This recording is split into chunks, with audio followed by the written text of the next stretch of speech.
forcément que tu réponds et que tu peux, comme tu as fait, valider ça dans la folle.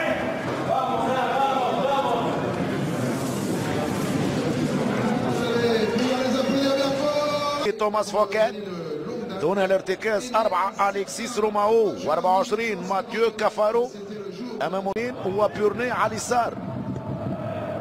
كرة يوسف عطال، يوسف عطال يحاول يمنيس في ليك 1 فاز 2 وتعادل في مباراة.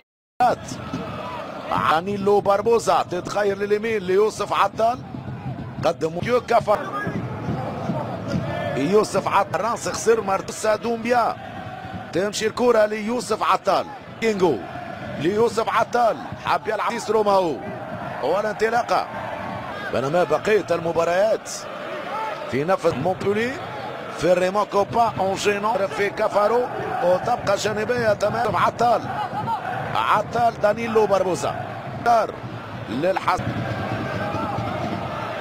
دار دانتي بونفي في منح رمية تماس لفريق راس. هذه عادة لكرة اودان واعتراض في اتجاه غاناغو. يوسف عطال وعطال بكل هدوء والتر بينيتاز توحي بخطورة ضيعها الارجنتيني والتر بينيتاز في 45 متر. الضغط عالي في منتصف. يوسف عطال حاول يبعد على كافارو. عطال والحسن كماس. يوسف عطال يلعب الكرة مع غاناغو يبعد او ماكينج. متابعي بين سبورتس اينما كنتم اهلا وسهلا ومرحبا بكم. ليغ 45 شافرلا هو ماتيو كافارو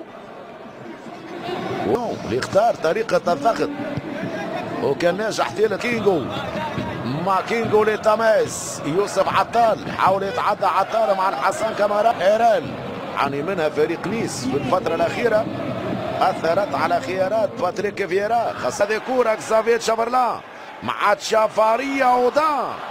هو متفتن عطال ينجح الجزائري في قطع الكرة ولكن شافرلا 22 انتصار الراس منها 15 كمضيف، 30 فوز النيس منها في ابريل 2000.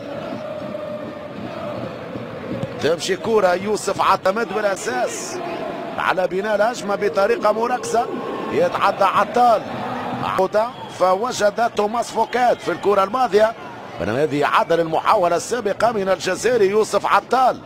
مرال ليوسف عطال الانطلاقه معه في المتابعه من روماو كسافير شافرلا او كافارو في الركنيه.